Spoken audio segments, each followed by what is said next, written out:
Welcome to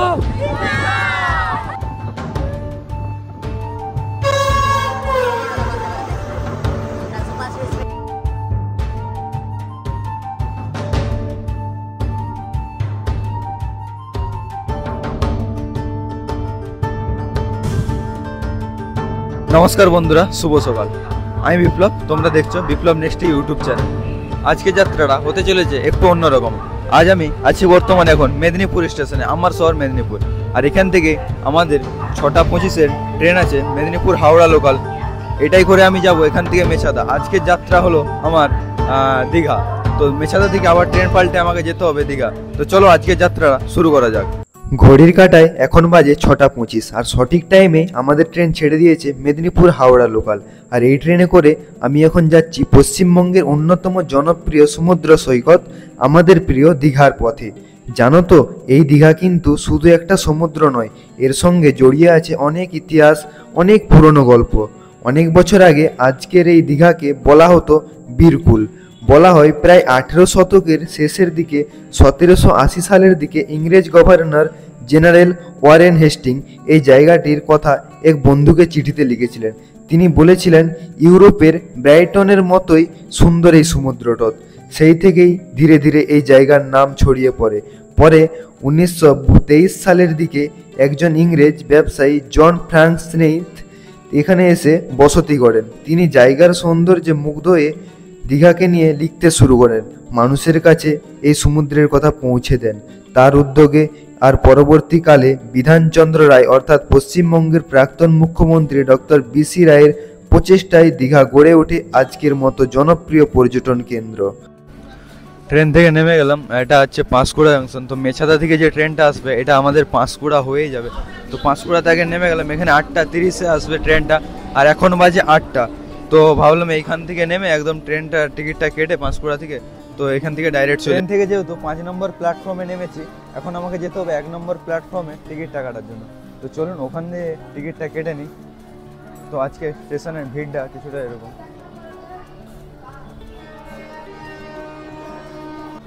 Digha পর্যন্ত যাওয়ার জন্য যে ট্রেনটা দেখলাম এখান থেকে আছে, মানে মেছাদা থেকে আসছে পাঁশকুড়াতে থামবে এবং এখান থেকে আবার ব্যাকে যাবে, যে দীঘা ঢুকবে। তো এই ট্রেনটা আছে তোমার 8:30টায় আর এখন বাজে 8:12-13 বাজে। আর এখান থেকে আর 1 নম্বর প্ল্যাটফর্মে আসলো। আমি যেটা মানে ফোনের অ্যাপসে দেখলাম 1 নম্বর প্ল্যাটফর্মে। তো দেখা যাক 1 নম্বর প্ল্যাটফর্মে মোটামুটি ভালোই ভিড় আছে। আর হ্যাঁ, আপনাদেরকে তখন যেটা বলেছিলাম মানে স্টেশনে ওই ওভারব্রিজটা ভেঙে গেছে, তাই জন্য ওই ফ্লাইওভারটা ওটাকে যেতে হচ্ছে বাইরের বাজারে এবং বাজার থেকে এইখানে এসে ঠিক টিকিটটা কাটতে হচ্ছে। আর এই পাশ থেকে যেতে চাইলে রেল লাইন ক্রস করে যেতে হবে, কিন্তু সেটা ঠিক নয় রেল লাইন ক্রস করে যাওয়াটা। তো ওই পাশে যাবে টিকিট কাউন্টার, ওই ফ্লাইওভার থেকে গিয়ে বাইরের দিকে ঢুকতে হবে। তো অনেক অপেক্ষার পর 68113 Mecheda Digha memo special train আমাদের এখন প্ল্যাটফর্মে আসতে চলেছে। তো 1 নম্বর প্ল্যাটফর্মে দিয়েছিল, এটা এখন পরিবর্তন করে 2 নম্বর প্ল্যাটফর্মে আপাতত দিয়েছে। তো চলো, স্টেশনের ভিড়টাও আপাতত ভালোই হয়েছে, ট্রেন এখন আসছে। তো চলো ট্রেনে ওঠা যাক। আর ট্রেনে ভিডিওটা করতে পারবো নাকি দেখি ওঠার সময়, কারণ ট্রেনের মধ্যে প্রচণ্ডই ভিড় হবে একটা। তো ফাইনালি অনেক অপেক্ষার পর ট্রেনটা আমাদের ছেড়ে দিয়েছে। তো ভিতরের কন্ডিশন খুবই খারাপ। তোমরা যদি আসো সকাল এটা 7টার সময় ট্রেন আছে, ওই ট্রেনে আসো। এই ট্রেনটা প্রচণ্ডই ভিড় হয় আর লেটও করছে খুব। তো দেখা যাক কতক্ষণে দীঘা পৌঁছায়। ট্রেন তো তখন ছেড়ে দিয়েছে, কিন্তু বাইরে ঝমঝম বৃষ্টি পড়ছে, ভিজে একদম অন্যরকম একটা আবহাওয়া। ট্রেনের ভিতরেও প্রচণ্ড ভিড়। দরজার সামনে দিয়ে দেখছি বৃষ্টিগুলো যেন মুখের উপরে ছিটে দিচ্ছে। প্রকৃতি যেন নিজের হাতে দীঘা যাত্রা শুরুটা সাজিয়ে দিচ্ছে। আর হ্যাঁ, এই দেখুন আপনাদের সঙ্গে গল্প করতে করতে ফাইনালি দীঘা পৌঁছেই গেলাম। কখন পৌঁছালাম বুঝতে পারলাম না। তো চলুন দীঘাটা ঘোরা যাক। বন্ধুরা ফাইনালি আমি দীঘা চলেই আসলাম। আর আমার পেছনে আছে আমাদের দীঘা যে রেলওয়ে স্টেশনটা, আর এটা হচ্ছে এখানে শেষ স্টেশন। আর এখান থেকে যদি তুমি যেতে যাও খড়গপুর এই সাইডে যাওয়া যাবে এবং এদিক থেকে হাওড়া মেছাদা যাবে প্রথমে। আর এটা হচ্ছে দীঘার জগন্নাথ মন্দিরের সেই পতাকা উঠছে উপরে, সামনাসামনি দীঘার জগন্নাথ মন্দির। তো চলো আমার সাথে আমার বোনেরাও আসবে, মানে ওরা আগে চলে এসেছে, তো আমার সাথে। দীঘায় পৌঁছে প্রথমেই বুঝলাম পেটের ভেতর ভয়ানক খিদে, তাই ব্যাগটা রেখে সোজা বেরিয়ে পড়লাম কাছের এক খাবারের দোকানে। ওখানে গিয়ে খেলাম গরম গরম লুচি আর তরকারি। 5টা লুচি, দাম মাত্র 25 টাকা। কি বলবো বন্ধুরা, সেই ঘ্রাণ আর স্বাদ একদম দারুণ, খেতেও দারুণ হয়েছে। দেখা গেল। কেমন আছে বলো, তুমি কেমন আছো? কতক্ষণ ধরে ওয়েট করছি না? কটা থেকে বলো তো? 11:30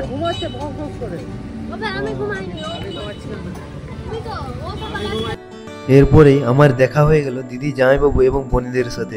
ওরা আগের দিন এসে পড়েছিল দীঘায়। এতদিন পর সবাই একসাথে হাসি গল্প আর উচ্ছ্বাসে ভরে গেল চারপাশটা। এখন সবাই মিলে যাচ্ছি সমুদ্রের পাড়ের দিকে। দূর থেকে ঢেউয়ের গর্জন শোনা যাচ্ছে আর মনে হচ্ছে এবার সত্যিই দীঘায় চলে এসেছি। কি দারুণ অপূর্ব দৃশ্য, আর চারিদিকটা হাওয়া দিচ্ছে। আমরা এখন হাঁটতে শুরু করেছি দীঘার পাড়ের সোজাসুজি পথ ধরে, আর সাইডে ঝাউ বাগান, ঠান্ডা ঠান্ডা হাওয়া। কি বিশাল সুন্দর লাগছে, যেটা বলে বোঝানোর নয়। এখন আমরা ঘুরছি সেই দীঘার সমুদ্রে, না সমুদ্রের উপরে, সমুদ্রটা ওখানে। এখন এসছি, এটা কি বাগান? ঝাউ বাগানে। এখানে আমরা সব ফটোশুট করতে এসছি। এটা জল খাবার জন্য। কে জল খাবি? খেলে খাবি? এখানে জল টল খাওয়ার জন্য আছে গাইস, কারণ এখানে তো সমুদ্রের নোনা জল পাওয়া যায়, তো এখানে ভালো জলের বৃষ্টির জল। এখন আমরা ঘুরে বেড়াচ্ছি সমুদ্রের ধারে। ঢেউ আসছে, বাতাস বইছে, আর চারপাশটা শুধু আনন্দের গুঞ্জন। হাঁটতে হাঁটতে একটা আইসক্রিমের দোকানে গেলাম। এক দাদার কাছ থেকে নিলাম ঠান্ডা ঠান্ডা আইসক্রিম। কিন্তু মজার ব্যাপার, আইসক্রিম খাওয়া শেষ হতে না হতে আমার খিদে পেয়ে গেল। তাই এবার নিলাম এক প্যাকেট ঝালমুড়ি। সমুদ্রের পাড়ে বসে বাতাসে চুল উঠছে, সামনে ঢেউ ভাঙছে, আর আমি ধীরে ধীরে ঝালমুড়ি খেতে খেতে একদম মনটা হালকা করে নিচ্ছি। ঘুরতে ঘুরতে কখন যে বিকেল হয়ে গেল টেরই পেলাম না।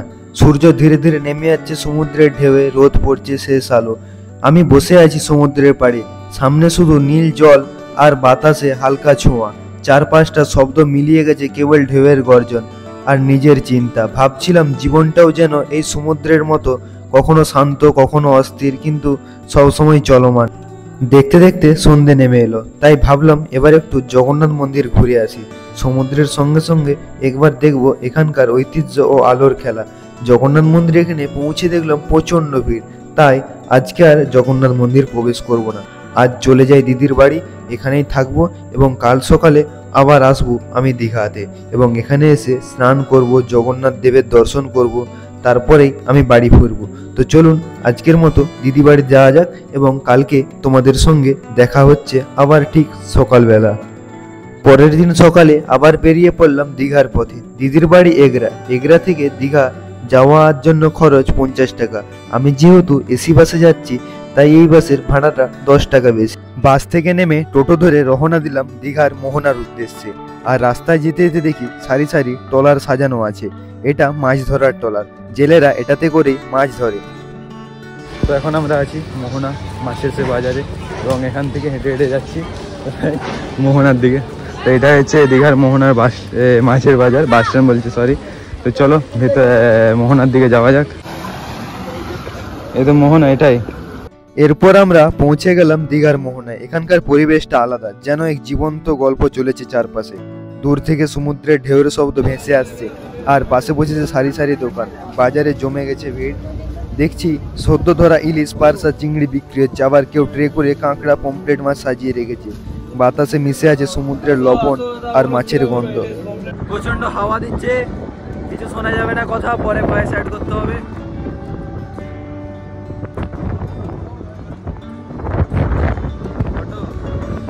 না না, আমাদের ফোন আছে।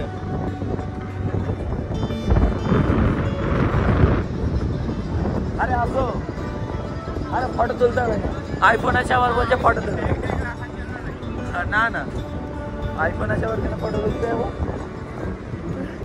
এরপর আমি আগের পোশাকটা বদলে নিলাম। আগেরটা সকাল থেকে পরে আছি, তাই আরেকটা নতুন জামা পরে নিলাম। ভাবলাম যেহেতু দীঘায় এসেছি, একটু ইনস্টাগ্রাম রিলস না বানালে চলে, তাই প্রস্তুত হলাম একটা ভালো শর্টস নেওয়ার জন্য। সমুদ্রের পাড়ে বাতাসে চুল উঠছে আর ঢেউ পেছনে, একদম পারফেক্ট ব্যাকগ্রাউন্ড ছিল এখানে। আর এখানে আজকের মেঘেরও অবস্থা খুব খারাপ ছিল, তাই তাড়াতাড়ি করে চলে যেতে হবে আমাদের। এরপর আমরা টোটো ধরে চলতে থাকলাম মোহনার থেকে নিউ দীঘার উদ্দেশ্যে। আজ ওখানেই স্নান করার প্ল্যান, তাই সমুদ্রের পার বরাবর টোটো নিয়ে এগিয়ে চলেছি। এক পাশে নীল সমুদ্রের ঢেউ, আর অন্য পাশে রাস্তার দোকানপাট, নারকেল গাছ আর মানুষজনের ভিড়। হালকা বাতাস, সমুদ্রের গন্ধ মিশে আছে। মনে হচ্ছে দীঘা সত্যি এক অন্যরকম অনুভূতি দিচ্ছে। এরপর আমি পৌঁছে গেলাম নিউ দীঘায়। আর বেশিক্ষণ অপেক্ষা করব না, সরাসরি নেমে পড়লাম সমুদ্রে স্নান করার জন্য। সবাই মিলে স্নান করছে জল ছিটিয়ে, কেউ ঢেউয়ের সঙ্গে খেলছে, কেউ ভিডিও তুলছে। ঢেউগুলো একটার পর একটা এসে লাগছে পায়ে, সেই ঠান্ডা জলের স্পর্শ যেন সব ক্লান্তি মিলিয়ে যাচ্ছে। সত্যি বলতে এই মুহূর্তটা দারুণ।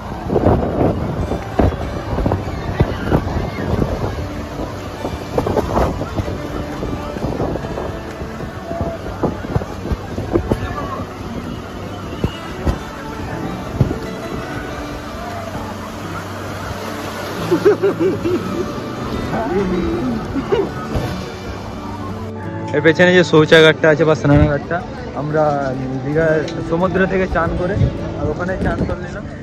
আর এখন ড্রেস চেঞ্জ করে এখন আমরা যাব মন্দির দেখতে। আর এরা এখানে বেল মাখা খাবে। এখন কত করে বলছে? 30 টাকা। আর বড়গুলো কত? 40? 50 বড়। না না এটা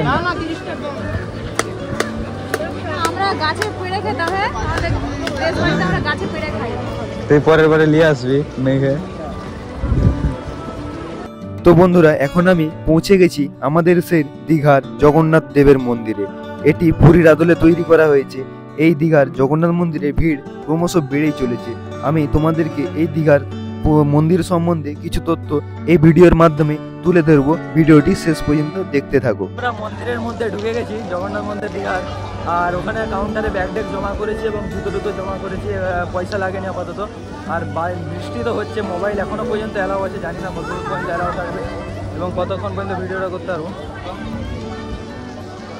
দীঘার এই জগন্নাথ দেবের মন্দিরটি পুরীর জগন্নাথ দেবের মন্দিরের আদলে তৈরি করা হয়েছে। এই মন্দিরটি 24 একর জমির উপরে নির্মিত করা হয়েছে এবং কালিঙ্গ স্থাপত্যশৈল অনুসরণ করে তৈরি করা হয়েছে। প্রায় 65 মিটার এবং ভিয়েতনামি মার্বেল ও বালু পাথর দিয়ে এর নির্মাণ করা হয়েছে। এখানে জগন্নাথ, বলরাম ও সুভদ্রা মাতার মূর্তি রাখা হয়েছে। মন্দিরটি 2018 সালে পরিকল্পিত হয়। 2022 সালে নির্মাণ কাজ শুরু হয় এবং 2025 সালে অক্ষয় তৃতীয়ায় আনুষ্ঠানিকভাবে উদ্বোধন করা হয়। নির্মাণে প্রায় 200 কোটি টাকা ব্যয় করা হয়েছে এবং এটি হিডকো সংস্থায় তৈরি করেছে। শুধু একটি ধর্মীয় স্থান নয়, এটি সাংস্কৃতিক কেন্দ্র হিসেবে পরিচিত। এই মন্দিরটি উদ্বোধন হওয়ার পরে দীঘার একটি প্রধান পর্যটন কেন্দ্র আকর্ষণ হয়ে উঠেছে এবং এখানে শুধু এসে ভক্তি নয়, দর্শনীয় স্থাপত্য উপভোগ করা যায়। চলুন এবার আমরা ঘুরে দেখাবো মন্দিরের ভেতরের সৌন্দর্য আর অনুভব করব সেই আধ্যাত্মিক পরিবেশ। মন্দিরের বাইরের দেওয়ালে নজর করলে দেখা যায় একদম নিখুঁত যত্ন সহকারে খোদাই করা, আরো কত সুন্দর করে ডিজাইন করা হয়েছে। পাথরের ওপর দেখা যায় বিভিন্ন দেবদেবীর মূর্তি, আর প্রতিটা মূর্তি যেন জীবন্ত মনে হচ্ছে। সত্যি বলতে গেলে শুধু ধার্মিক দিক নয়, স্থাপত্য শিল্পকলার দিক থেকেও মন্দির এক অনন্য রত্ন। মন্দিরের ভেতরে আমরা ঢুকতে চাই, কিন্তু এখানে ভিডিও বা ফটো তোলা একবারে নিষিদ্ধ। তাই ভেতরে জগন্নাথ দেবের দর্শন সরাসরি আপনাদের দেখাতে পারলাম না, নিজেই দর্শন করলাম। তবে ভেতরের পরিবেশটা, ভক্তদের প্রণাম আর শান্তির অনুভূতি সত্যি অনন্য। এখানে এসে একবার নিজের চোখে না দেখলে মনে হবে না কতটা শান্তি আর অভিজ্ঞতাপূর্ণ লাগে নিজেকে। তো চলুন বাইরের দৃশ্যগুলি আপনারা দেখুন। এখানে বাইরের মন্দিরে একটি বিমলা দেবীর মূর্তি আছে, দেবী পার্বতীর আরেকটি রূপ। এখানে মাকে এত সুন্দর লাগছে যে বলে বোঝানোর নয়, সত্যি অপরূপ সুন্দর লাগছে মাকে। আর এখানে রাখা আছে আমাদের শ্রী শ্রী হনুমানজির মূর্তি। তাই হনুমানজিকে প্রণাম করে আমিও রওনা দিলাম বাড়ির উদ্দেশ্যে। এখন একটু ভিডিওতে তোমাদেরকে দেখাই মন্দিরের কারুকার্যগুলি, তারপর নাই বেরিয়ে যাব বাড়ির দিকে, কারণ ভিডিওটা অনেকটাই লম্বা হয়ে যাচ্ছে। তাই বেশি লম্বা করলে আপনারা হয়তো নাও দেখতে পারেন পুরো ভিডিওটা। এখানেও একটি মায়ের মূর্তি আছে, অপূর্ব সুন্দরভাবে শাড়ি গয়না দিয়ে সাজানো হয়েছে মাকে। চোখ ফেরানোর মতোই নয়, কিন্তু কি আর করব, বাড়ির দিকে যেতে হবে, অন্য একদিন আবার আসবো। আর এখানে মন্দিরের বাইরের দৃশ্যটা দেখছো, দুপাশে হাতি রাখা আছে, সবগুলো একদম পাথর কেটেই তৈরি করা হয়েছে। তো চলুন আপনারা দেখতে থাকুন। আর এই হাতিগুলো যে তৈরি হয়েছে, এগুলো পুরো পাথর কেটে একদম হাতিগুলোকে বানানো হয়েছে। আর মন্দিরটাও পাথরেরই পুরো মন্দির আছে, মানে এখানে ইট বা সিমেন্টের ব্যবহার আপাতত নেই।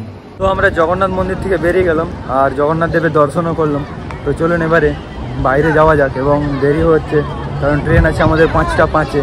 এখান থেকে বেরিয়ে আমরা খাওয়া দাওয়া করতে এবং খাওয়া দাওয়া করে ট্রেনে করে একদম যেতে হবে আমাদের ঘর, ঠিক আছে। আর মাইক্রোফোনটা আনা হয়নি, ঠিক আছে, মাইক্রোফোনটা আনা হয়নি বলতে কি যখন তখন বৃষ্টি হচ্ছে ভিজে গেলে ওটা খারাপ হয়ে যাবে, তাই জন্য মাইক্রোফোনটা আনা হয়নি। আর তোমাদেরকে দেখাবো জগন্নাথ দেবের যে রথযাত্রার সময় যে রথগুলি তৈরি হয়েছিল ওইগুলি ওইখানে রাখা আছে। আর এখানটায় এটাই হলো আমাদের সেই অফ করে দিচ্ছি। তো এখন আমি দাঁড়িয়ে আছি বর্তমানে সেই দীঘার জগন্নাথ দেবের মন্দির, যেটি পুরীর আদলে সম্পূর্ণভাবে তৈরি করা হয়েছিল। আর দীঘাতে যেহেতু সমুদ্র আছে সেই সমুদ্র অনুযায়ী পুরীতেও সমুদ্র আছে, তো পুরীর আর দীঘায় মোটামুটি অনেকটাই পার্থক্য আছে, ঠিক আছে। তো চলো ভিডিওটা আমি বানিয়েছি, তোমরা দেখতে থাকো, পুরো ভিডিওটা দেখো এবং তোমরা বুঝতে পারবে। তোমরা যারা পুরীর ভিডিও দেখেছো তারা বা পুরী গিয়েছো তারা অবশ্য করতে পারবে, মানে ফিল করতে পারে পুরীর আর দীঘার মধ্যে কতটা পার্থক্য আছে, ঠিক আছে। আর ঠিক আছে, আর এই ভিডিওটা যদি 1 মিলিয়ন বা কিছু একটা ভিউজ যায় ভালো, তো আমি দীঘার পুরীর মন্দির গিয়েও তোমাদেরকে নেক্সট ভিডিও আমি পুরীর মন্দিরে করবো অবশ্যই। মন্দির দর্শন শেষ হলো, তাই চলুন এখন বাড়ি ফিরে যাই। আজকের ভিডিওতে এখানেই শেষ করছি বন্ধুরা, আশা করছি আপনাদের ভালো লেগেছে। দেখা হবে আরো কোনো একটি নতুন ভিডিওতে নতুন ভ্রমণের সঙ্গে। आज के लिए बस इतना ही, मिलते हुए नेक्स्ट वीडियो के साथ नया टॉपिक के साथ। तब तक के लिए जय हिंद, जय भारत, वंदे मातरम। আর লাস্টে দেখো এই দুটো ষাঁড় লড়াই করেছিল, তাই এই ভিডিওটা একটু আমি